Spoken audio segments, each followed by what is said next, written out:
acerca de santificación y hemos hablado de como punto 1, punto 2, punto 3 y hemos estado hablando acerca de arrepentimiento, de conversión para que sean borrados nuestros pecados. Entonces quiero invitarte al libro de Hechos de los Apóstoles, el capítulo 3, el versículo 19, que es el que estamos estudiando en estos últimos días o semanas. Entonces dice de esta manera: así que arrepentidos y convertidos para que sean borrados vuestros pecados, para que vengan de la presencia del Señor tiempos de ¿qué? De refrigerio. Hemos hablado acerca del arrepentimiento y hemos hablado acerca de la conversión. Yo soy de los que creo en los procesos. Mire, si usted necesita animarse, pues lo animo a que vaya a un evento. Eso lo anima, eso lo levanta a uno. Pero si usted quiere transformar su vida, formar carácter, crecer, es mejor los procesos que los eventos. Entonces llevamos 3 semanas de un proceso de santificación. Y yo les dije a ustedes que arrepentimiento significa cambio de mentalidad, cambio de pensamiento. Y la palabra conversión significa cambio de camino y de meta. El camino es Jesucristo y la meta es hacer todo para la gloria de Dios y para el bien del reino de los cielos. Yo me acuerdo cuando empecé a llegar a la iglesia hace 20 y pico de años atrás, cuando me hablaban de convertirme. Y entonces a mí se me venía la película esa de Disney, donde la princesa besaba el sapo y se convertía en un príncipe. Entonces cuando hablaban de convertirse, yo no sé por qué me imaginaba eso, que yo llegué a la iglesia como un sapo y me convertí en todo un príncipe. Entonces así mismo es, pero cuando está hablando de conversión es de cambiar de camino, de cambiar de dirección, de cambiar de meta. Ahora usted preguntará y dirá: bueno, pastor, ya sabemos que hay que arrepentirnos, que hay que convertirnos. Como resultado, nuestros pecados son perdonados y vienen tiempos de refrigerio. Pero ¿qué más sigue? ¿Sabe por qué? A mí me gusta hablar como más claro. ¿Por qué? Porque esa fue mi frustración cuando yo me convertí al Señor. ¿Sabe por qué? Porque yo le preguntaba a los pastores de aquel entonces o a los mentores, y yo les preguntaba cómo hacer esto o cómo hacer aquello, y ellos siempre me contestaban estas palabras: como Dios te guíe. Y yo decía: pero ¿cómo así? Si yo no sé cómo que Dios me guíe. Si era como pidiéndole a un ciego que viera o a un mudo que hablara. Y entonces cuando a mí alguien me preguntaba: pastor, ¿qué hago en esto o qué hago en aquello? Pues yo también le contestaba y le decía: como Dios te guíe. Y quedaban en las mismas. Años después me di cuenta que era que ellos tampoco sabían cómo hacer, y por eso es que me decían de esa manera. Pero ahí fue donde yo empecé a orar y a pedirle al Señor, porque yo dije: yo necesito hablar claro. Y entonces descubrí un versículo que está en Hechos capítulo 14, en el versículo 1, donde dice que Bernabé, que Pablo, que los apóstoles hablaban de tal manera que la gente creía. O sea, que hablaban tan claro que todas las personas podían entenderlo y creerlo. Entonces yo con esta serie les estoy dando como el paso 1, el paso 2. ¿Qué es lo primero? Arrepentimiento. ¿Qué es arrepentimiento? Cambiar de mentalidad, cambiar de actitud. ¿Cuál es el paso número 2? Convertirnos. Que convertirnos es cambiar de camino y cambiar de meta. En otras palabras, si usted va por el camino que no lo lleva a buen fin, entonces convertirse es cambiar ese camino y esa meta. El camino es Jesucristo y la meta es hacer todo para la gloria de Dios y para el bien del reino de los cielos. Entonces, ¿qué sigue después? Lo que viene como resultado es que nuestros pecados son perdonados. Una de las cosas que más aqueja y detiene a la gente es el pecado, porque la gente a veces dice: pastor, es que yo tengo tanto pecado o he pecado tanto que yo no creo que el Señor me perdone. Pues déjeme decirte que sí, porque el Señor murió en la cruz y derramó su sangre para el perdón de nuestros pecados. Pero ¿qué tenemos que hacer? Confesarlos. Amén. Porque si nosotros lo confesamos, que dice la palabra, que Dios es fiel y justo para perdonar y limpiarnos de toda maldad o de todo pecado. Pero ¿qué sigue? Entonces viene arrepentimiento, paso 1, paso 2, conversión. En la conversión mis pecados son perdonados. Pero para que vengan los tiempos de refrigerio o de avivamiento o de reposo, ¿qué hay que hacer? Hay que hacer el paso 3. Y el paso 3 se llama creer. Diga conmigo, creer. Y aquí es donde entra la pregunta, ¿en qué creemos? Y quiero que venga conmigo al Evangelio de Marcos, en el capítulo número 1, versículo 15. Y dice de esta manera, hablando el Señor Jesús, dice: el reino de Dios está cerca. ¿Y qué más? Arrepiéntase y crean. ¿En qué hay que creer? ¿En qué? ¿En qué? En las buenas nuevas. Porque cuando hablamos de fe o de creer, hay muchas personas que dicen: no, pastor, yo soy una persona muy creyente, o yo tengo mucha fe. Y cada vez que alguien me dice eso, que yo no lo conozco, que no conozco su relación con Dios, yo siempre me pregunto y digo: ¿en qué creerá? Y entonces, si tengo la oportunidad, le pregunto y le digo: venga, usted es una persona muy creyente, ¿en qué? Usted es una persona de fe, ¿en qué? ¿En qué cree? Y yo me sorprendo con lo que a veces me dice: no, yo creo en el doctor Hernández, que ese doctor cada vez que voy me manda cosas correctas. Y yo le tengo una fe a ese doctor. Otros dicen: le tengo una fe al acetaminofén y al ibuprofeno, que por eso voy al médico cada rato.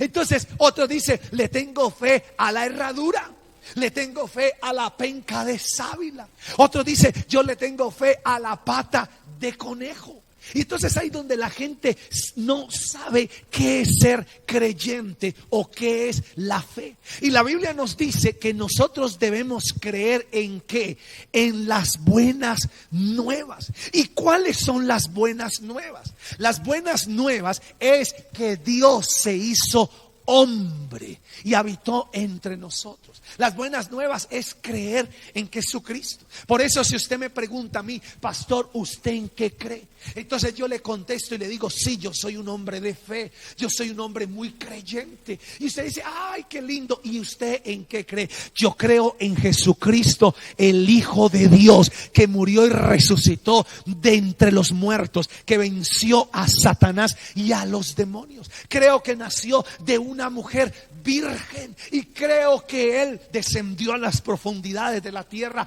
y resucitó y se sentó a la diestra del Padre y vuelve por segunda vez. Amén. Entonces algunos dirán: ¿y no creen en la penca de sábila? Pues no creo en ella como fe. Más bien sí puede ser para otras cosas, pero mi fe está basada en Jesús. ¿Estamos aquí, sí o no, iglesia? ¿Por qué? Porque la Biblia nos dice que debemos creer las buenas nuevas. ¿Y cuáles son las buenas nuevas? Oiga bien esto: creer y arrepentimiento es la misma cara de la moneda. Creer sin arrepentimiento, óigame bien, creer sin arrepentimiento sería una falsa profesión, porque nosotros tenemos que creer, pero también arrepentirnos. Y mire lo que digo acá, o quiero decirte: arrepentimiento sin fe supondrá quedarse a mitad o a medio camino, o sea, sin llegar a los pies de la cruz de Cristo. Entonces mire que la fe y el arrepentimiento van de la mano y es una misma cosa. Entonces, ¿en qué creemos? Y como yo les digo que creer en las buenas nuevas es creer en Jesucristo.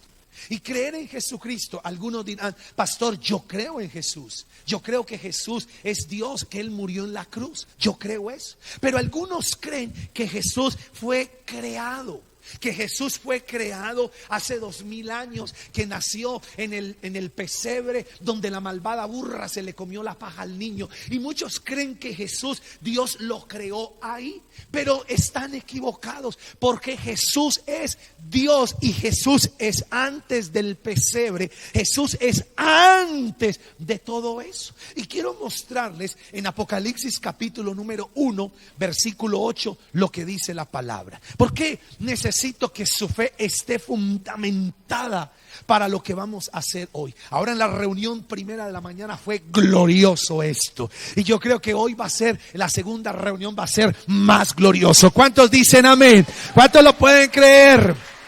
Amén. Entonces, vamos a fundamentar nuestra fe. Y dice Apocalipsis 1:8, dice, yo soy el alfa y la omega. Usted dirá, pastor, ¿y qué es el alfa y qué es la omega? Ese alfa y omega es la primera letra del alfabeto griego. O sea, alfa vendría a ser como la A y omega como la Z. O sea que el Señor Jesús está diciendo, yo soy la A y yo soy la Z. Yo soy, ¿qué más dice el Señor? Oiga bien, dice el Señor Dios, el que es y que era y que ha de venir, el Todopoderoso. O sea que el Señor Jesús es el principio y es que el fin. O sea que Él es el A y Él es la Z. Amén. Él es el que era, el que ha de venir, el Todopoderoso. Quiero que mire también Juan en el capítulo 1, versículo 1 al 3 y versículo 14. Porque Jesús no fue creado, siempre ha existido. ¿Saben ustedes que los cielos y la tierra fueron creados por Él? Por Jesús. Y usted dice, no, es que Jesús cuando llegó a la historia fue en el pesebre. Y ese es el problema, porque la gente cree que Jesús fue creado y Jesús no fue creado. Jesús es Dios y estaba antes de todo. Mira lo que dice Juan capítulo 1, versículo 1 al 3. Dice, en el principio ya existía ¿quién? El Verbo. Y el Verbo estaba con Dios. Y el Verbo era ¿qué? Dios. ¿Qué es el Verbo? Verbo es la palabra. Versículo 2 dice, Él estaba con Dios en el principio. Y el versículo que sigue dice, por medio de Él todas las cosas fueron ¿qué? Creadas. ¿Por medio de quién? Del Verbo. Dice, todas las cosas fueron creadas. Sin Él nada de lo creado llegó a ¿qué? A existir. O sea que sin Jesús nada de lo que existe, de lo creado, podría existir. Por eso es que Jesús es más que, va más allá del pesebre. Entonces usted pregunta y dirá, ¿cómo así, pastor, eso? ¿Cómo es eso? ¿De quién es el Verbo? Entonces el versículo 14, para no cansarlos con la lectura, pero usted lo lee en la casa. Mire lo que dice el versículo 14 de Juan 1. Dice, y el Verbo se hizo ¿qué? Hombre. ¿Qué se hizo hombre? El Verbo, que la palabra se hizo hombre. ¿Quién es ese hombre? Jesucristo. Dice, y habitó entre nosotros y hemos contemplado su gloria, la gloria que corresponde al Hijo unigénito del Padre, lleno de gracia y de ¿qué más? Y de verdad. Esto es lo que nosotros debemos creer. Estos son las buenas nuevas de las que el Señor Jesús hablaba que debíamos creer. Como Dios, oiga bien esto, como Dios, oiga bien, Jesús no tiene ni principio ni fin, porque Jesús tiene los mismos atributos del Padre. Es omnipresente, es omnisciente, es omnipotente, es eterno. ¿Saben que el Señor Jesús está en todo lugar a la misma vez? Usted dice, no, Él está sentado a la diestra del Padre. Y yo le digo, sí, pero Él es Dios y también está aquí con nosotros. ¿Cuántos lo pueden creer? Ese es el problema, que algunas personas creen que Jesús es creado. Por eso dice, pero ¿dónde está Jesús para que haga milagros? Porque Él vivió hace más de 2000 años y se fue. Pues yo le voy a decir que Él está con nosotros, porque Él es Dios. Amén. Entonces, como Dios, Jesús no tiene principio ni fin. Por lo tanto, y atención acá, por lo tanto, María no es la madre de Dios, sino el instrumento para que Jesús pudiera tomar la naturaleza humana. ¿Qué es María? El instrumento que Dios usó para que Jesús tomara la naturaleza humana. En el Evangelio de Lucas, en el capítulo número 1, cuando el ángel se le aparece a María y llega y la saluda: María, bienaventurada es, llena de gracia. Dice la palabra que María se asustó y dijo: ¿qué clase de salutación es esa? Y cuando ella pregunta, el ángel le habla y le dice: María, vas a quedar embarazada, vas a tener un hijo y ese será llamado Santo de Dios. María contesta y dice: ¿y cómo será esto? Y quiero que mire en el versículo 34 y 35 de Lucas capítulo 1. Usted tome apunte y léalo en su casa con más detenimiento. Y dice el versículo 34, dice: aquí es María. ¿Cómo podrá suceder esto?, preguntó María al ángel, pues soy como virgen. ¿Cómo será esto? Y mire lo que dice el versículo 35. Dice, atención: el Espíritu Santo vendrá sobre ti y el poder del Altísimo te cubrirá con su ¿qué? Con su sombra. Si uno estudiara más a profundidad estos versículos, nos daríamos cuenta que en ese momento cuando dice: y el poder del Altísimo te cubrirá con su sombra, en el original está hablando allí de una palabra que viene del griego esperma. O sea que en ese momento el Espíritu Santo iba a venir sobre ella y le iba a colocar el esperma, iba a quedar embarazada. Entonces, ¿qué dice? Así que al santo niño que va a nacer lo llamarán como Hijo de Dios. Pero acuérdese que Jesús está en el principio. Entonces, ¿creen ustedes que Jesús fue creado el día que nació o el día que María quedó embarazada? Pues no, señores, porque Jesús era antes, porque Él era el verbo que estaba en el principio. Amén, ¿estamos aquí, sí o no? Usted dice: pastor, ¿y para qué me sirve a mí todo eso? ¿Para qué? Sabe que este es el fundamento y esta es la piedra angular de la iglesia, porque usted tiene que saber en quién usted ha creído, quién es Jesús para usted. Por eso es que hay gente que cree que Jesús fue criado y que Él nació y que Jesús fue por allá a la India y aprendió de la cultura oriental y que fue adoctrinado por Confucio y por yo no sé quién más personas, y que Jesús fue un maestro ascendente que alcanzó el nirvana, y creen una cantidad de cosas, que fue un maestro no sé qué. No, señores, Jesús es Dios y estaba antes de que llegara en el vientre de María. Él es Dios que se hizo hombre y habitó entre nosotros. Amén. Eso es lo que tenemos que creer. Y usted dice: pastor, ¿y para qué me sirve todo eso? ¿Sabe para qué? Para que su arrepentimiento sea genuino, para que su fe esté fundamentada en las buenas nuevas. Porque Jesús es el que sana, Jesús es el que salva, Jesús es el que perdona.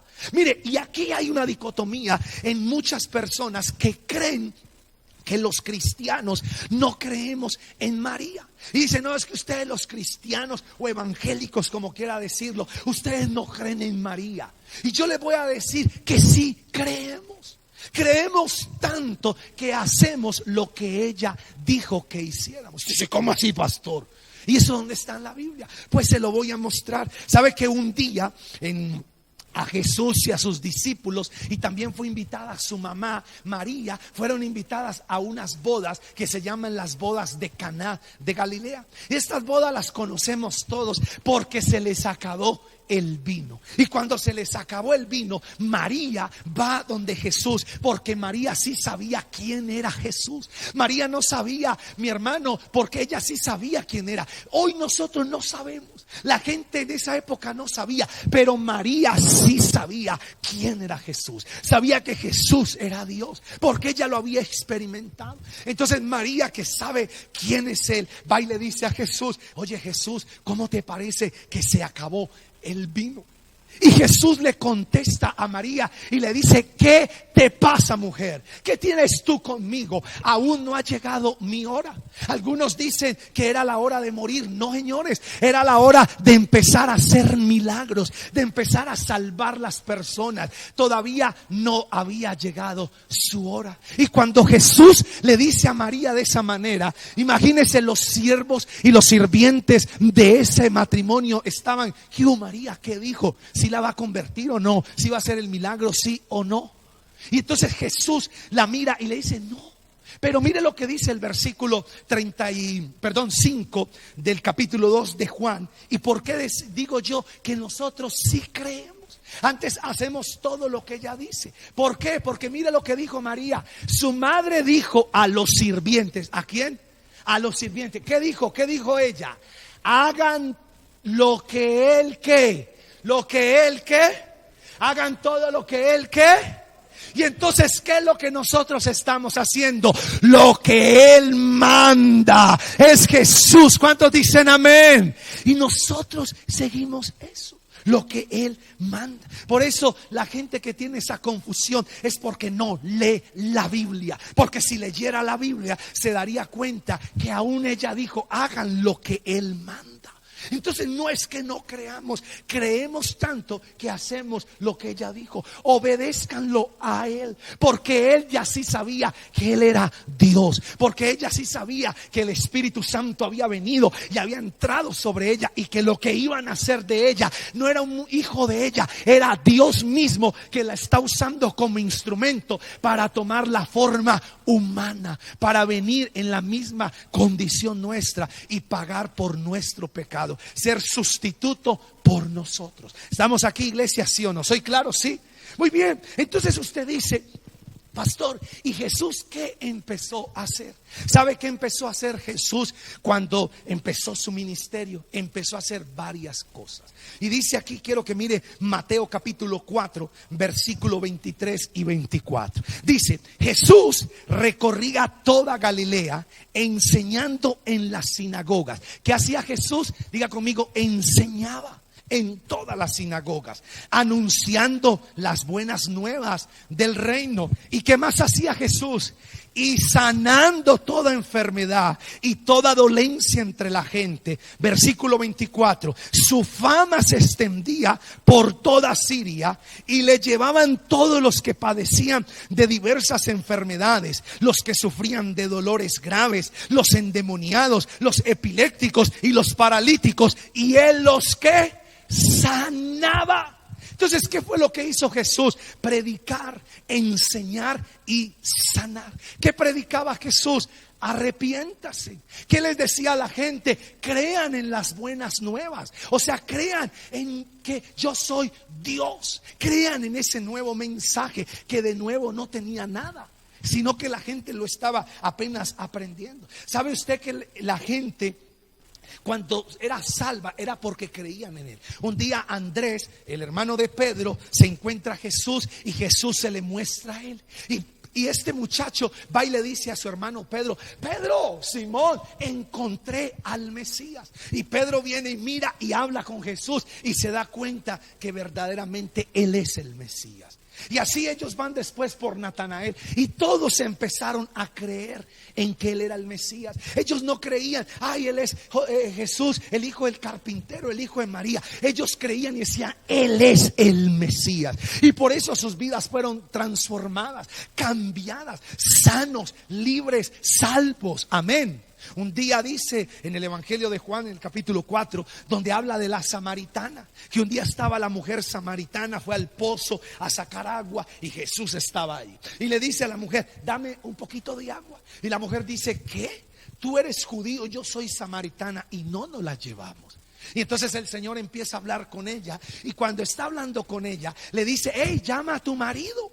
Y ella dice, no, no tengo marido. Jesús le dice, bien has dicho, porque 5 maridos has tenido y el que tienes ahora no es el tuyo. ¿Y sabe qué contestó la mujer? Dijo, Señor, me parece que tú eres como profeta. Y empezó a hablar con ella. ¿Y sabe qué descubrió? Que él era el Mesías, era el Salvador, era el Dios que se hizo hombre, el que estaba anunciado. ¿Y sabe qué hizo la mujer? Se fue corriendo a su pueblo, a los samaritanos, y llegó donde el pueblo y le dijo, hey señores, encontré al Mesías, encontré al Salvador, porque me ha dicho todo lo que yo soy. ¿Y sabe qué pasó? Los hombres de esa ciudad fueron a donde Jesús, y cuando llegaron donde él, hablaron con él, le dijeron que se quedara, y Jesús se quedó como 2 o 3 días. Y cuando Jesús les habló, les enseñó, les ministró, oró por ellos, les enseñó las buenas nuevas. ¿Sabe qué dijeron los samaritanos a la mujer? Mujer, ya no creímos por tus palabras, ahora nosotros mismos hemos creído que Él es el Mesías, que Él es el Salvador, que Él es el Dios que se hizo hombre. Amén.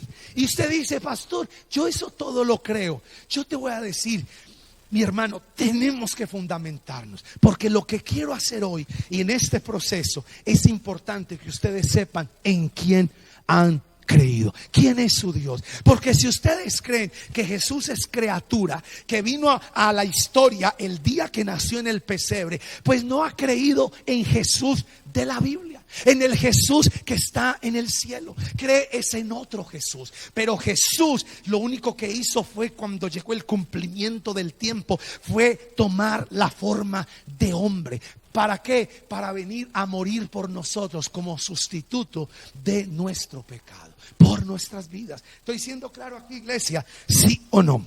Entonces, Él lo hizo, Él lo hizo. Entonces resulta que todos conocemos, y ya me adelanto un poquito en la historia, todos conocemos que Jesús muere, Él resucita el tercer día, unos días después se aparece a sus discípulos y les da algo que se llama la gran comisión. Y el Señor Jesús le dijo a los discípulos, los comisionó, los empoderó. El Señor Jesús les dio instrucciones antes de irse. ¿Y qué le dijo a los discípulos? Escuche bien, quiero que mire Marcos capítulo 16, el versículo 15 al 18. Y mire lo que el Señor les comisionó a los discípulos, que no solamente fue a los 12, fue a todos los discípulos. Y dice acá Marcos 16, versículo 15, dice la palabra, les dijo, vayan por todo el mundo y anuncien ¿qué debían de anunciar?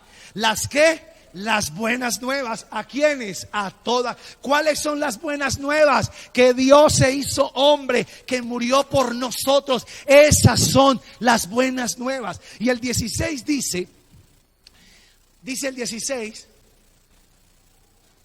dice, el que crea y sea bautizado será como. ¿Qué va a pasar? ¿Qué va a pasar con el que qué? El que crea y sea bautizado será salvo. Pero el que no crea, crea, ¿qué va a pasar? Será condenado. Y el 17 dice, porque vamos hasta el 18 ahora que caigo en cuenta, dice, estas señales acompañarán. ¿Qué va a pasar? ¿A quiénes? ¿A quiénes? A los que creen. Diga conmigo, a los que creen. Y en esta mañana, ¿cuántos creen en Él como Señor y Salvador? ¿Cuántos creen en Él? ¿Cuántos creen? Amén. Dice, a los que crean en mi nombre. ¿Cuál nombre? Jesús.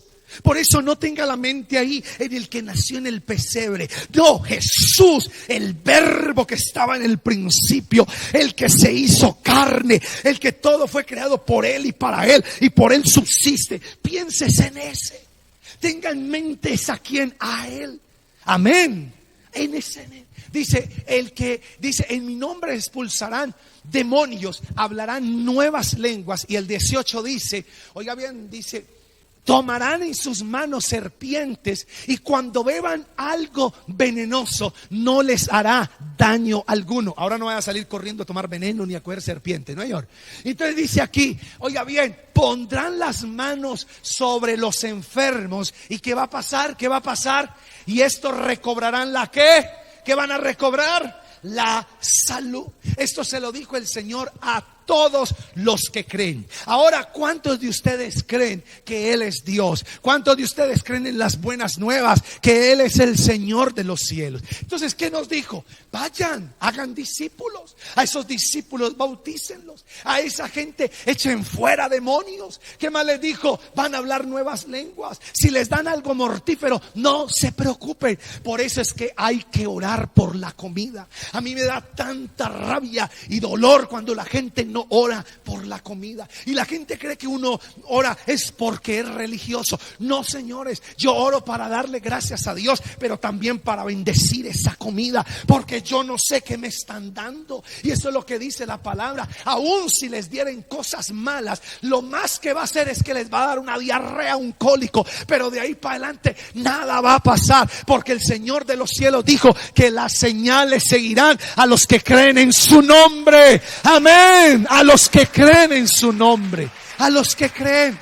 ¿Y qué más van a hacer? Van a colocar las manos sobre los enfermos y ellos van a recobrar la salud. ¿Saben ustedes que los discípulos salieron? Los discípulos empezaron a salir. ¿Y cómo empezaron a hacer los discípulos? Y ahí es donde viene algo que vamos a hacer en esta mañana. Ahí es donde los discípulos son comisionados y ellos van y hacen.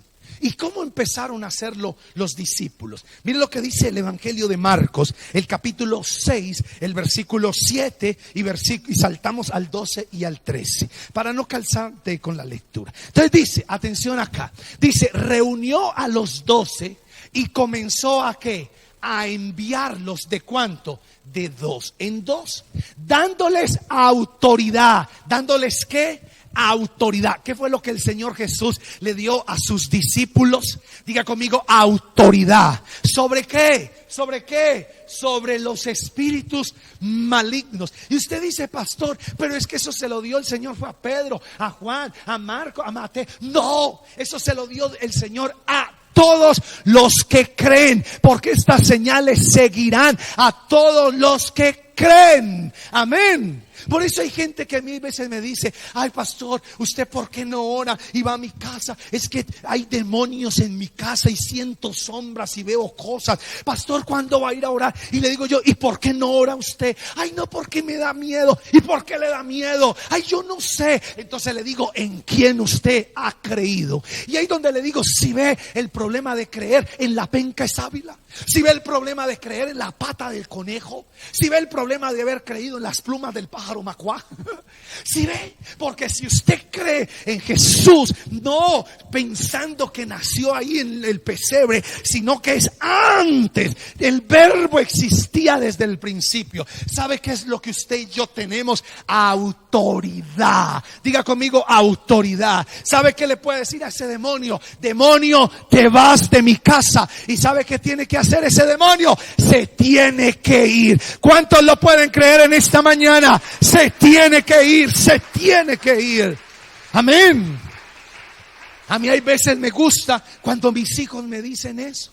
Hay veces se quedan en la casa solos. Una vez me contaban ellos, dice, el papá más raro, me dice, creo que fue Daniel, y me dice, estaba solito en la casa, nosotros estábamos haciendo una vuelta, y cuando nosotros llegamos, estaba con alabanza, y estaba súper feliz. Y entonces yo le digo, ¿y qué pasó? Y digo, papá estaba en la habitación, en el cuarto, y empezó como a moverse en las cosas, y por allá se movía como las joyas, y me dio miedo, y me dio un susto, y él dice que se asomó, y sintió que era como un demonio que lo quería atormentar a él, y no estaba sino solo. Y entonces yo le dije, ¿qué hizo? Pues vine, coloqué alabanza, salí y le dije, demonio, te vas de mi casa y no me puedes asustar. Y yo le dije, ¿qué pasó? Pues se fue, papá. Se fue. Y yo le digo, ¿sabe por qué? Porque Dios nos ha dado autoridad. ¿Cuántos dicen amén? Y esa autoridad la tenemos. Amén. ¿Lo pueden creer, sí o no? Lo tenemos. Y mire lo que dice el versículo número 12, porque el Señor les dio autoridad. Y mire lo que dice el versículo 12. Los 12 salieron y exhortaban a la gente ¿a qué? ¿A qué? ¿A qué exhortaban a la gente?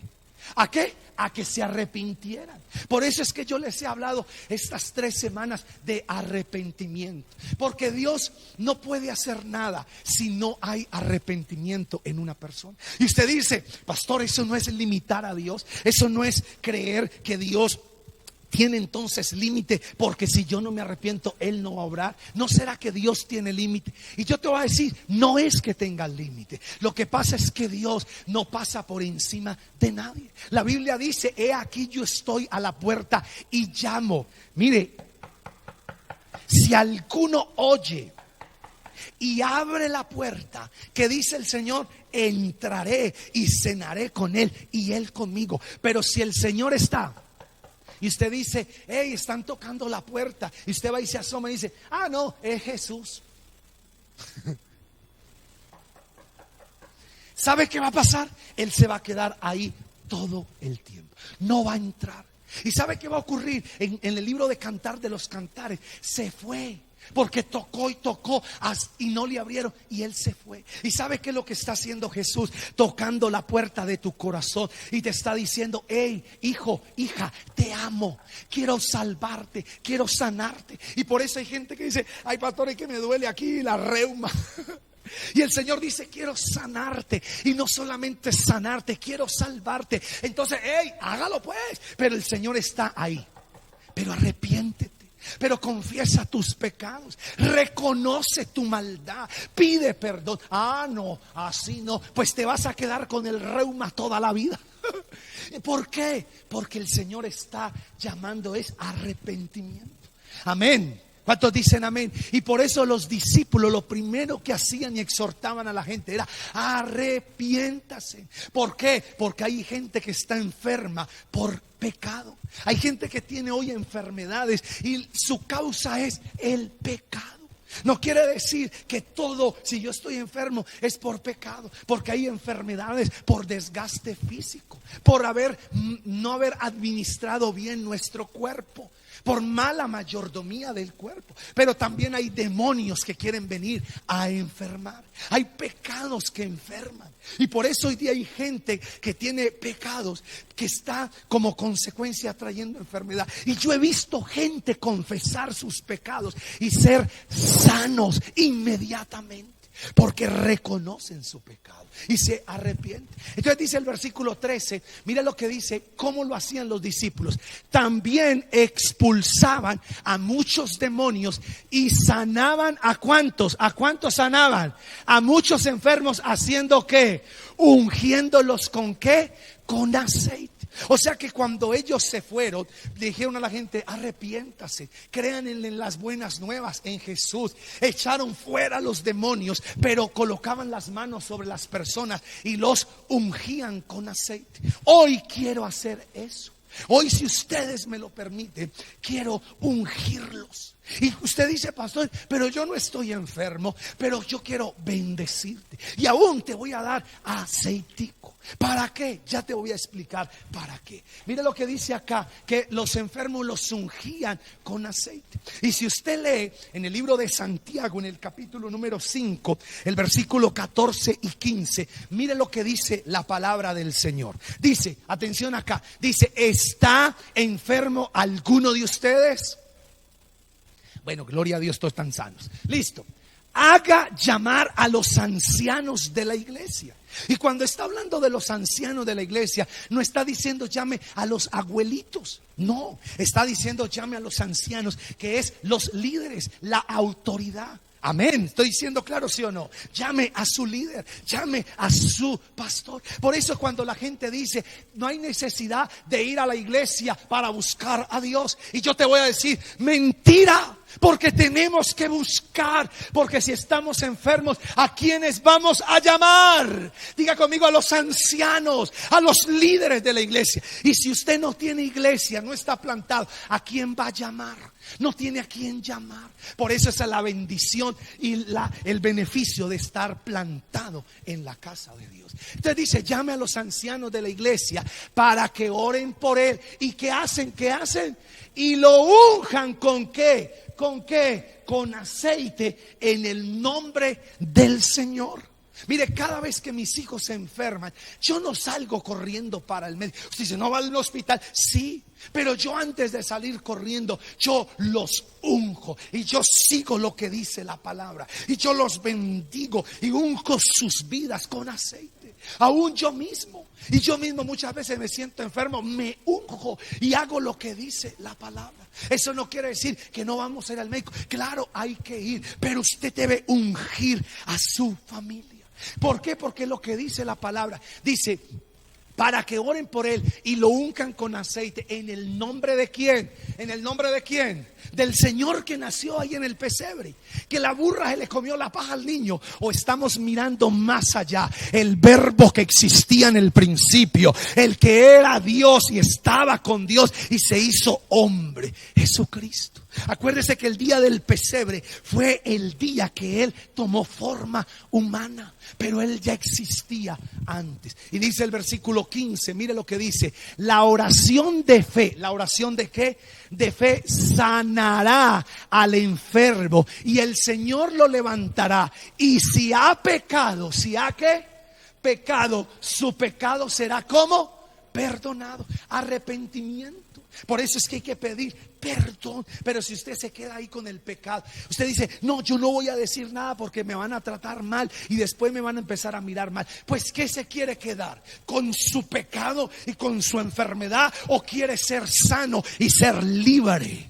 Pues yo prefiero ser sano y libre y confesar mi pecado. Entonces, mi hermano, ¿qué hacían ellos? Ungían. Los discípulos ungieron a las personas y Dios los sanaba. Pero todo esto va en fe. Por eso es que hay que arrepentirnos, convertirnos. Usted dirá, pastor, bueno, yo no creo. Eso es cuento de cristiano o de pastor.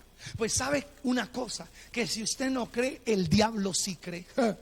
¿Sabe por qué? Porque cuando el Señor Jesús predicaba, los demonios le decían a Jesús: Jesús, ¿qué tienes con nosotros? ¿Por qué nos vienes a atormentar antes de tiempo? Porque ellos sí sabían quién era Él. Y en Santiago capítulo 2, el versículo 19, miren lo que dice. Atención acá. ¿Tú crees que hay un solo Dios? Magnífico. También los demonios lo creen. ¿Y qué hacen los demonios? Mira, están muertos de miedo. Por eso cuando Jesús desciende a un lugar, mi hermano, los demonios se tienen que ir. Cuando una persona confiesa sus pecados y cree en las buenas nuevas, ¿sabe qué hace el diablo? Dice, me van a echar de este lugar, me voy a tener que ir. ¿Y sabe qué va a pasar? Se tiene que ir. ¿Cuántos dicen amén? ¿Cuántos lo pueden creer en esta hora? Se tiene que ir. Se tiene que ir. Entonces el aceite era para ungir a las personas. Y ahora vamos a ungirlo, si usted me lo permite. ¿Qué más hace usted con el aceite? Ahora cuando empezó en marzo, que nos dijeron que nos teníamos que encerrar porque venía un virus y comenzó una pandemia, que todos nos quedamos en la casa y que todos no sabía qué iba a pasar con nosotros. Esos primeros días fueron horribles porque uno se imaginaba que iban a haber muertos en cada esquina y uno se imaginaba como en las películas que iban a empezar a volar los gallinazos por toda parte y a haber cadáveres por todo lugar. Y uno, Dios mío, y por eso nadie salía. Y qué susto, la gente corría, qué miedo. ¿Sabe qué hicimos nosotros? Nosotros fuimos y ungimos nuestra casa, porque el Salmo 91 dice que no habrá una plaga que toque nuestra morada. ¿Cuántos dicen amén? No hay plaga que toque nuestra morada. Ungir. ¿Y sabe por qué? Porque eso es bíblico. Entonces, para resumirlo, porque ya tengo que ir terminando, en Éxodo capítulo 12, versículo 13, ¿se acuerdan ustedes cuando vinieron las plagas a Egipto? Y que venía la última plaga, la de la muerte de los primogénitos. Pues Dios les dio una instrucción al pueblo y les dijo al pueblo: ustedes van a ungir sus casas para que cuando pase el ángel de muerte por ahí, vea la señal y siga de largo. En el Antiguo Testamento lo hicieron con la sangre del cordero. En la época apostólica ahora se hace con aceite, porque el aceite representa al Espíritu Santo. No es el Espíritu Santo, representa el Espíritu Santo. Entonces mire lo que dice Éxodo 12:13, usted léalo en su casa todo. Dice: la sangre servirá para señalar las casas donde ustedes se encuentren, pues al verla pasará ¿de qué? De largo. O sea que cuando el ángel de muerte, esa plaga venía, iba destruyendo en cada lugar, se paraba en esa casa, veía la señal y seguía de largo. Y mire lo que sigue diciendo acá: así, cuando hiera yo de muerte a los egipcios, no los tocará a ustedes ninguna plaga que destructora. ¿Por qué? Porque había una señal en la puerta de que el reino de Dios está establecido en ese lugar. Salmo 91: ninguna plaga tocará tu morada, caerán 1000 y 10,000 a tu diestra, mas a ti no llegarán. Amén. Entonces algunos dicen: pastor, pues yo hago lo que dice la palabra. Si ve dónde tiene que estar fundamentada nuestra fe. Nuestra fe tiene que estar fundamentada en Jesucristo. ¿Qué es lo que vamos a hacer ahora? Usted ahora dirá: pastor, y entonces, pues vamos a obedecer. Para el catolicismo es el agua, pero para Dios en la Biblia es el aceite.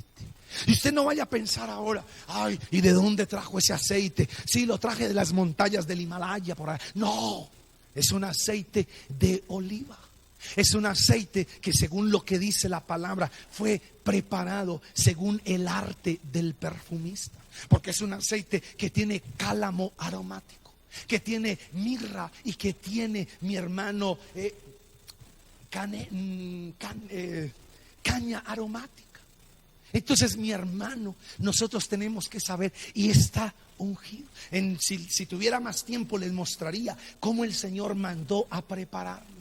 Y Él mandó y dijo: van a preparar el aceite de la santa unción. Esta semana que estamos preparando este aceite y que lo estamos organizando, wow, y que estamos orando y preparando ese aceite según el arte del perfumista, wow, fue una presencia de Dios tan impresionante que oramos y colocamos las manos sobre ese aceite y decíamos: Señor, milagros van a pasar, sanidades van a ocurrir, y yo creo que Dios va a sanar. ¿Cuántos dicen amén? Pero primero hay que arrepentirnos y el Señor va a obrar. ¿Qué va a hacer usted ahora? Usted va a tener, y va mañana o más tarde o esta semana, como el Señor quiera, usted va a coger aceite y yo le voy a dar aceitico y usted va a colocar en la puerta de su casa una gotita de aceite.